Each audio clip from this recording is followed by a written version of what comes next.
गोरखपुर में पैदा हुआ था, जो कि उत्तर प्रदेश हिंदुस्तान में एक बड़ा शहर है। लेकिन मैं 2 साल का था तब मैं वहाँ से दिल्ली आ गया था। और क्योंकि हमारे पिताजी का ट्रांसफ़र हो गया था। हमारे पिताजी जो थे वो संगीतज्ञ थे, म्यूजिशियन थे। दिल्ली यूनिवर्सिटी में वो काम करते थे, प्रोफेसर हो गए थे वहाँ पर। तो मेरा बचपन जो है वो एक्चुअली दिल्ली में गुजरा है। और मेरी पढ़ाई लिखाई, लालन पालन सब कुछ मेरा दिल्ली में हुआ। मैं वहीं पर बड़ा हुआ। मैं एक ऐसे परिवार में पला जहाँ पर कला विरासत में ही थी। मतलब उसके लिए हमें बाहर नहीं देखना पड़ता था। और थोड़ा एक कलाकार का जो घर होता है वो थोड़ा अलग, आम घरों से अलग होता है। तो हमारे ऊपर बाकी चीज़ों की रिस्ट्रिक्शन नहीं थी। हाँ, तो मैं कला के माहौल में ही पल के बड़ा हुआ। लेकिन ये एक शिक्षकों का परिवार भी था, यानी कि सब हमारे घर में जितने लोग थे, हमारी माता जी, हमारे पिताजी, सब लोग अध्यापक। तो घर में पढ़ाई का माहौल, पढ़ाई पर जोर बहुत ज़्यादा था। स्कूलिंग करने के बाद जब मैं कॉलेज में आया, तो तब तक मुझे ये समझ में आ गया था कि मैं फॉर्मल एजुकेशन में बहुत अच्छा नहीं हूँ।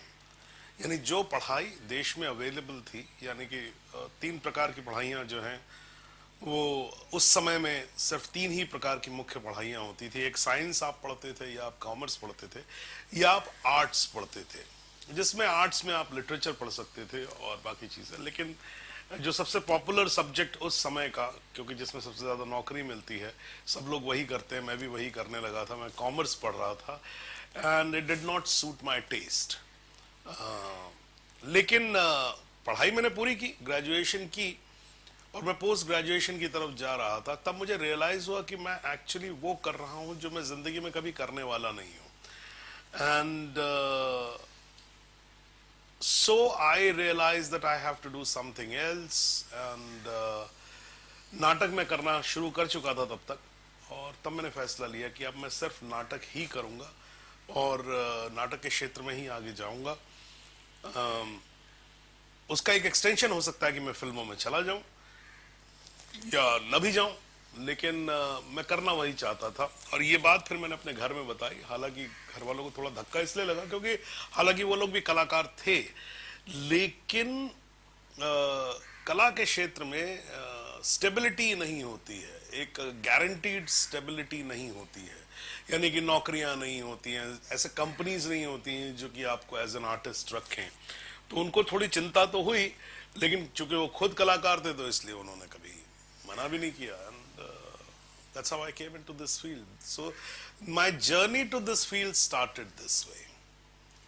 देखिए, पहली बात तो ये मुझे ऐसा लगता है कि that the whole quest for human beings is that they try to figure out throughout their life that why are they there, वो क्यों हैं, क्या वजह है, and how are they useful, और हाउ।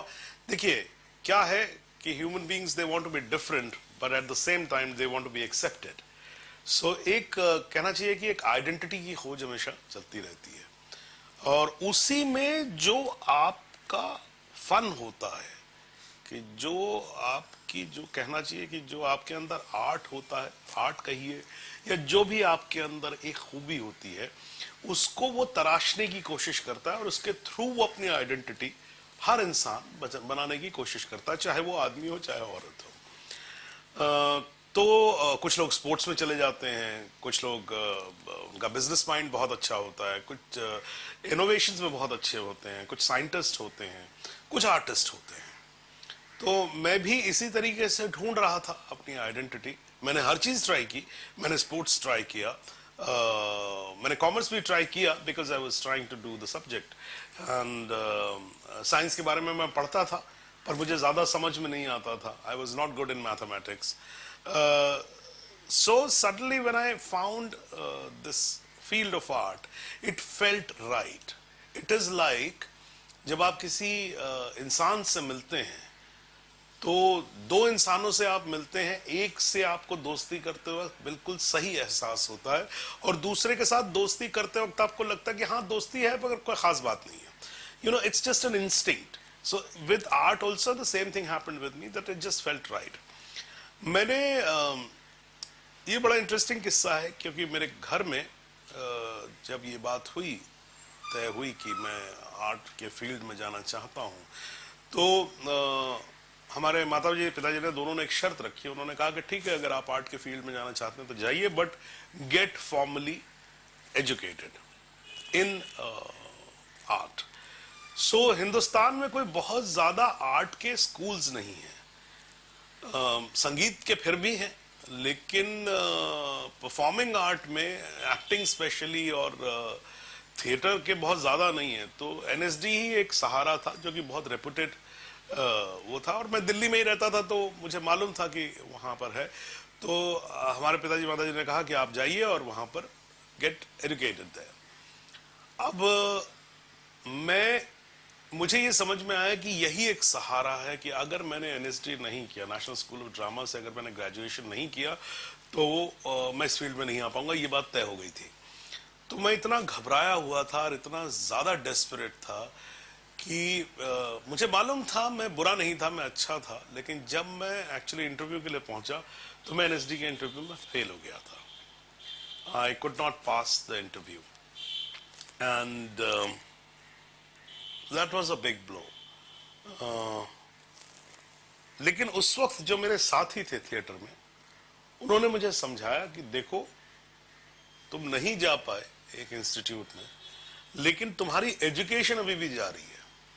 तो तुम चाहो तो तुम बाहर रहकर भी वो सब कुछ सीख सकते हो जो एनएसडी में सिखाया जाता है. दूसरी बात, उस समय में चीजें बड़ी इनफॉर्मल होती थी. ये बात मैं कर रहा हूं कि 1980 के आसपास की. तो चीजें इतनी ज्यादा फॉर्मल नहीं होती थी. आजकल चीजें बहुत फॉर्मल होती हैं कि that you can not enter the premise of an institute. But to tell you the truth, I had a free access to NSD. I had the free access to NSD library. I had the free access to NSD teachers, students. So it was a very fluid thing. So I thought कि अगर मैं कुछ जानना चाहूँ तो मैं NSD के किसी भी टीचर से पूछ सकता हूँ, वहाँ की लाइब्रेरी में जाके पढ़ सकता हूँ, वहाँ के स्टूडेंट जो वहाँ पढ़ रहे हैं उनसे बात कर सकता हूँ. तो मैंने कंटिन्यू किया और मैं काम करता रहा, फील्ड वर्क भी करता रहा. मतलब ऑन स्टेज में कई प्लेज मैंने किए और वो काफ़ी मशहूर हुए. तो एक बहुत इम्पॉर्टेंट साल था नेशनल स्कूल ऑफ ड्रामा में, दैट वाज 1993, क्योंकि अलकाजी साहब, इब्राहिम अलकाजी साहब, जो is considered to be the father of modern Hindi theatre in terms of institution also, because he was the founder of National School of Drama. और वो उन्होंने छोड़ दिया था theatre. बहुत टाइम से वो रिटायर्ड थे. And after 14 years he was coming back. He said that I'll come back. So it was a very important moment in theatre. और उस साल नेशनल स्कूल ऑफ ड्रामा में जो उनकी रेपेटरी कंपनी होती है, which is a professional wing, जहां आपको नौकरी मिलती है और आप as an actor, professional actor काम करते हैं. और उसमें क्या होता है कि उसमें आप नेशनल स्कूल ऑफ ड्रामा से हैं तो भी अप्लाई कर सकते हैं, अगर आप फॉर्मली एजुकेटेड नहीं है तो भी अप्लाई कर सकते हैं, because it is on the merit of that person. तो उस साल मैंने अप्लाई किया 1993 में. और 1993 में जैसा मैंने आपको बताया, अलकाजी साहब आ रहे थे, तो इट वॉज अ बहुत बड़ा इवेंट था और बहुत हजारों लोगों ने एप्लीकेशन दी थी. तो उसमें से कुछ 400-500 लोग स्क्रूटनाइज होके उनका नाम आया. फिर उसमें से कुछ 100-150 लोगों को सेलेक्ट करके फाइनली बुलाया गया. तो seeing my work, though I never believed that my application will be even considered, seeing my work, considering my work, they actually called me for the interview. And मैं वहां पहुंचा. मुझे बिल्कुल यकीन नहीं था कि उस साल मेरा होगा, क्योंकि मुझे मालूम था कि बहुत बड़े बड़े दिग्गज लोग आए हुए हैं. और कमाल की बात यह थी कि पोस्ट एक ही थी, एक्सटर्नल पोस्ट एक ही थी, और बाकी 2 इंटरनल पोस्ट थी। तो मैंने कहा 2 लोग तो जो पहले से काम कर रहे हैं रेपेटरी कंपनी में वो परमानेंट हो जाएंगे, एक ही आदमी बाहर से लिया जाएगा, तो 150-200 लोगों में मेरा नंबर कैसे आएगा मुझे नहीं मालूम। लेकिन मेरा इंटरव्यू हुआ and I got selected. So it was a big achievement for me and somewhere it gave me a lot of happiness because I could not get through the school actually. मैं कभी school नहीं जा पाया उनके national School of Drama में, लेकिन उसी की रेपेटरी कंपनी में मुझे फिर काम करने का मौका मिला। मैंने वहां 2 साल काम किया और बहुत कुछ सीखने को मिला। और अभी रिसेंटली एक बड़ा इंटरेस्टिंग किस्सा हुआ कि 27 मार्च जो दिन होता है वो वर्ल्ड थिएटर डे होता है। तो मुझे वर्ल्ड थिएटर डे में नेशनल स्कूल ऑफ ड्रामा ने इस साल 2015 में नेशनल स्कूल ऑफ ड्रामा में बुलाया, राष्ट्रीय नाट्य विद्यालय में बुलाया, और एज अ चीफ गेस्ट मैं वहां पर वर्ल्ड थिएटर डे में गया। तो मेरे लिए ये एक पूरा सर्कल है और मेरे लिए एक बहुत बड़ा अचीवमेंट है, बहुत ही पर्सनल अचीवमेंट है। मुझे बहुत इज्जत का एहसास होता है कि एक लड़का जिसने वहां ट्राई किया था, नहीं कर पाया था, फिर वहीं पर वो informally I got trained in NSD, फिर मैंने वहां नौकरी की और आज वहां पर मुझे बुलाया गया। तो it was very very nice journey. देखिए, जहां तक ये सवाल है कि एक जो मल्टी टैलेंट बोलते हैं, जैसे कि क्रिकेट में होता है ऑलराउंडर जो बैटिंग भी अच्छी करे, बॉलिंग भी अच्छी कर सके और फील्डिंग भी अच्छी कर सके, उसी तरीके से फिल्मों में भी है कि भाई आप ऑलराउंडर कैटेगरी एक बन जाती है जिसमें आपको कहा जाता है। लोग अक्सर मुझसे पूछते हैं कि साहब आप ये सारी चीजें कैसे करते हैं। तो मेरा एक मानना है इसमें कि एक्चुअली इंसान अपनी जिंदगी में सिर्फ एक चीज नहीं करता, बहुत सारी चीजें करता है। तो अगर आप एक एक्टर को देखते हैं जो जिसका पूरा जीवन सिर्फ एक्टिंग में निकलता है, एक्चुअली वो खाली एक्टिंग नहीं करता, वो 50 चीजें और करता है। उसका एक परिवार भी होता है, तो वो उसमें अलग अलग भूमिकाएं निभाता है। उसका एक बिजनेस साइड होता है, तो जो बहुत सक्सेसफुल एक्टर्स होते हैं उनका एक बिजनेस साइड भी होता है।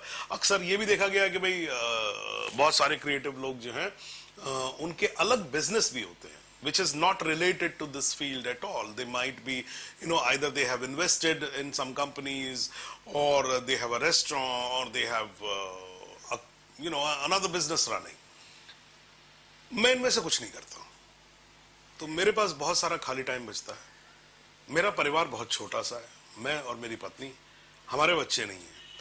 तो कहना चाहिए कि जो परिवार का जो एक रोल है वो बहुत मिनिमलिस्टिक है हमारे यहाँ, कि भाई सिर्फ पति पत्नी का एक रोल है हमारा, और बाकी जो परिवार की जो कॉम्प्लिकेशंस होती हैं, क्योंकि जब आपके बच्चे होते हैं तो आप उनके जीवन के बारे में भी सोचते हैं, उनकी पढ़ाई के बारे में भी सोचते हैं, उनके लिए प्लानिंग करते रहते हैं आप तरह तरह की।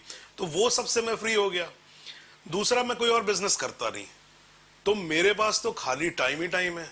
अब मैं क्या करूं? तो मैं लिखता हूं, तो फिर मैं एक्टिंग करता हूँ, तो फिर मैं डायरेक्शन करता हूँ, मन होता है गाना लिखता हूँ, मन होता है कभी संगीत करता हूँ, कभी पेंटिंग भी कर लेता हूँ, कभी ट्रैवल कर लेता हूँ। सो जिंदगी बस ऐसी ही चल रही है।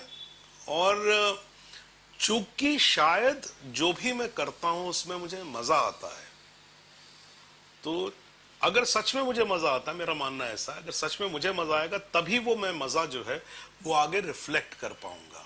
तो इसलिए शायद लोगों को मेरा काम अच्छा लगता है। Then they say that you have multi-talent, you're a multi-talent personality, but I think that everybody in this world is a multi-talent personality. Hindi के कवि हैं अशोक चक्रधर, उनका मैंने एक इंटरव्यू कहीं सुना था और वो बात मेरे दिमाग में बैठ गई थी, और मुझे एहसास हुआ कि एक्चुअली मेरी हमेशा से एक होता आदमी का एक फोकस होता है, एक लाइकिंग होती है। तो उन्होंने जब वो बात बोली थी तो उससे डिफाइन हो गई थी वो बात। उन्होंने कहा था कि कठिन हमेशा कठिन नहीं होता है और सरल तो कभी भी सरल नहीं होता है। इसका मतलब ये हुआ कि अगर आप बहुत कॉम्प्लिकेटेड चीज कुछ करते हैं, कि आप चीजों को कॉम्प्लिकेट करते जाते हैं, तो वो इतना कॉम्प्लिकेटेड होता नहीं है एक्चुअली। लेकिन अगर आप किसी चीज को बहुत ही सिंपल तरीके से करते हैं तो वो कभी भी सिंपल नहीं होता है, वो हमेशा उस चीज में नुआंस की जरूरत होती है, हमेशा उस चीज में एक ज्यादा हायर डिग्री ऑफ आर्ट की जरूरत होती है। और मेरी हमेशा से लाइकिंग यही थी। जब मैं सिनेमा देखता था, जब मैं फिल्में देखता था या नाटक देखता था या कुछ भी पढ़ता था, तो बजाय इसके कि जो एक्टर बहुत ज्यादा आडंबर के साथ एक्टिंग करता था, बहुत ज्यादा कहना चाहिए कि फैनफेयर के साथ एक्टिंग करता था, कि जिसमें एक्टर का एक वो दिखाई पड़ता है कि देखो मैं कितनी एक्टिंग कर सकता हूं, तो मैं उतना ज्यादा इंप्रेस नहीं होता था। लेकिन जैसे मोतीलाल या बलराज साहनी साहब, है ना, और बहुत सारे एक्टर्स ऐसे थे, बाद में भी पूरा एक जनरेशन रहा है, नसीर साहब, ओमपुरी साहब, सब लोगों का, कि वो इतना सहज करते थे कि आपको समझ में नहीं आता था कि ये एक्चुअली इसके साथ हो रहा है या ये क्योंकि वो दिखा कुछ नहीं रहा है, सिंपली एक आदमी की तरह रिएक्ट कर रहा है। तो वो मुझे बहुत फैसिनेट करता था, और मेरे ख्याल से वही जो चाह थी वो मेरा आदर्श बन गई, और धीरे धीरे मैं उसी की तरफ आगे बढ़ने लगा। उसमें मुझे एक चीज जो समझ में आई, जो मैं यहां अपने दर्शकों के साथ शेयर करना चाहूंगा, कि मुझसे कभी किसी ने पूछा था, एक इंटरव्यू में ऐसे ही पूछा था, मैं एक बड़ी मैगजीन के लिए इंटरव्यू हो रहा था, so because it was a print interview, जो भी कंफर्टेबल क्लोथिंग थी वो मैं पहन के बैठा हुआ था। तो मेरी एक फेवरेट शर्ट थी जो कुछ 7-8 साल पुरानी शर्ट थी, और थोड़ा फट गई थी वो शर्ट, लेकिन वो शर्ट का कपड़ा बड़ा मुलायम था, तो वो मैं अक्सर पहनता था। तो इसी ऑफिस में मैं बैठा हुआ था, और वो मैं इंटरव्यूअर के साथ वो कर रहा था। तो ऐसे इंटरव्यू लेते लेते उन्होंने कहा कि don't you think that you do not pay attention to your image. तो मैंने कहा मैं समझा नहीं।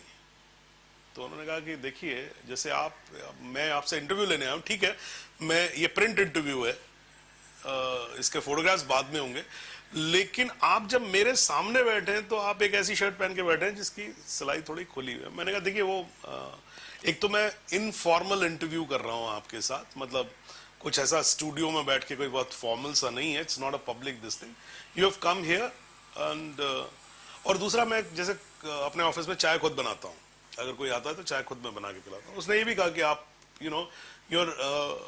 you're making tea, and so it seems that this man does not have a staff, and also like in films when I go, I actually do not carry a staff, I go myself and that's it. तो ये सारी बातें हुई। तो मैंने उस आदमी से, उन सज्जन से एक बात पूछी, मैंने कहा कि आप मुझे ये बताइए, आपको मेरी एक्टिंग अच्छी लगती है कि नहीं लगती है? तो बोले हाँ बहुत अच्छी लगती है। मैंने कहा क्या अच्छा लगता है आपको मेरी एक्टिंग में? तो उन्होंने कहा कि जो नेचुरल तरीके से आप करते हैं। मैंने कहा वो मैं नेचुरल इसलिए कर पाता हूं क्योंकि मैं एक नेचुरल लाइफ जीता हूं। जिस दिन मैं एक ओढ़ी हुई लाइफ जीने लगूंगा, जहां पर मैं अपनी इमेज बनाने लगूंगा, तो फिर मैं एक्टिंग करते वक्त भी इमेज ही बनाऊंगा, और मैं उसके ट्रूथ को नहीं पकड़ पाऊंगा, जो कि बहुत ही नेचुरल रियलिस्टिक ट्रूथ है। तो ये काम मुझे बहुत खुशी देता है। जॉली एलएलबी उसी का एक तरीका है, उसी का एक कहना चाहिए कि एक आउटकम है। और उसमें ऑब्वियसली सब कुछ एक्टर के हाथ में नहीं होता है, स्क्रिप्ट का बहुत बड़ा हाथ होता है, डायरेक्टर, उसके को एक्टर्स, एक पूरा एनवायरनमेंट, पूरी फिल्म, सब कुछ मिलके एक चीज बनती है जिसमें एक एक्टर भी खड़ा होता है और उसकी भी एक जगह बनती है।